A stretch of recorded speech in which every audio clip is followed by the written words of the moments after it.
அனைவருக்கும் வணக்கம்.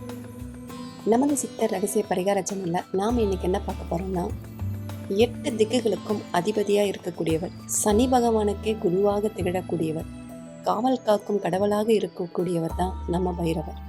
அப்படிப்பட்ட கால பைரவருக்கு உகந்த திதின்னா அஷ்டமி.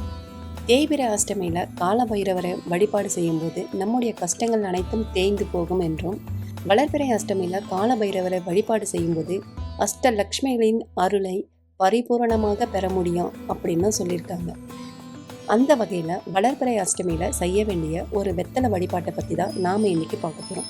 இது வரைக்கும் நம்முடைய சேனலை சப்ஸ்கிரைப் பண்ணாமல் பார்க்குறவங்க சப்ஸ்கிரைப் பண்ணிட்டு பாருங்கள். நம்முடைய வாழ்க்கையில் நமக்கு ஏற்படக்கூடிய பலவிதமான பிரச்சனைகளுக்கு காரணமாக இருக்கக்கூடியவங்க நவகிரகங்கள். அதுலேயும் குறிப்பாக சனி பகவானை சொல்லலாம். அப்படிப்பட்ட சனி பகவானுக்கே குருவாக இருக்கக்கூடியவர் தான் காலபைரவர்.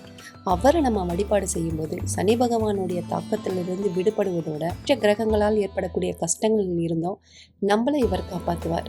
அப்படிப்பட்ட கால பைரவருக்குரிய வளர்பிறை அஷ்டமி தான் இன்னைக்கு. இந்த வழிபாட்டை நாம் இன்னைக்கு செய்யலாம். ஈவினிங் 6 மணிலேருந்து 10 மணி வரைக்கும் இந்த வழிபாட்டை செய்யலாங்க. வீட்டு பூஜை அறையில் பைரவர் படம் இருந்தாலும் சரி இல்லைன்னாலும் சரி இந்த வழிபாட்டை நாம் செய்யலாம். ஒரு சின்ன தட்டு எடுத்துக்கோங்க. அந்த தட்டில் 2 வெத்தலை 3 பாக்கு இருக்கணும். அதுக்கு மேலே 11 நாணயங்கள் வைக்கணும். எந்த நாணயமாக இருந்தாலும் பரவாயில்ல, எண்ணிக்கையில் 11 இருக்கணும். இதுக்கு முன்னாடி ஒரு அகல் விளக்கில் நெய் இல்லைன்னா நல்லெண்ணெய் ஊற்றி பஞ்சு திரி போட்டு தீபம் ஏற்றிக்கோங்க.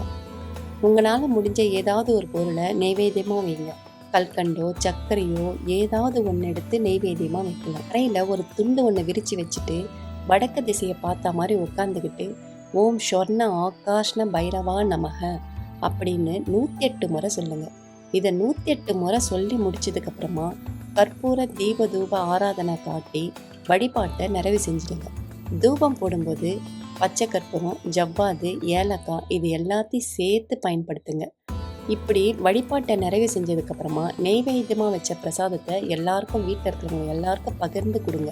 வெத்தலை பாக்கு நாணயம் மட்டும் அப்படியே இன்னைக்கு நைட்டு ஃபுல்லாக இருக்கட்டும். மறுநாள் காலையில் விளக்கேற்றி சாமி கும்பிட்டு அந்த நாணயத்தை மட்டும் பணம் வைக்கிற இடத்துல பத்திரமா எடுத்து வச்சுக்கோங்க. இப்படி ஒவ்வொரு வளர்பிறை அஷ்டமியிலையும் சொர்ண ஆகாஷ பைரவரை வழிபாடு செய்யறது மூலமாக கோட்டீஸ்வர யோகம் உண்டாகுங்க. வளர்பிறை அஷ்டமியில் கால பைரவரை வழிபாடு செய்கிறவங்களுக்கு கால பைரவரின் அருளால் அஷ்டலக்ஷ்மிகளின் அருளும் கோட்டீஸ்வர யோகமும் உண்டாகும். இந்த தகவல் உங்களுக்கு பிடிச்சிருந்தா லைக் பண்ணி ஷேர் பண்ணுங்கள். நம்முடைய சேனலை மறக்காமல் சப்ஸ்கிரைப் பண்ணுங்கள்.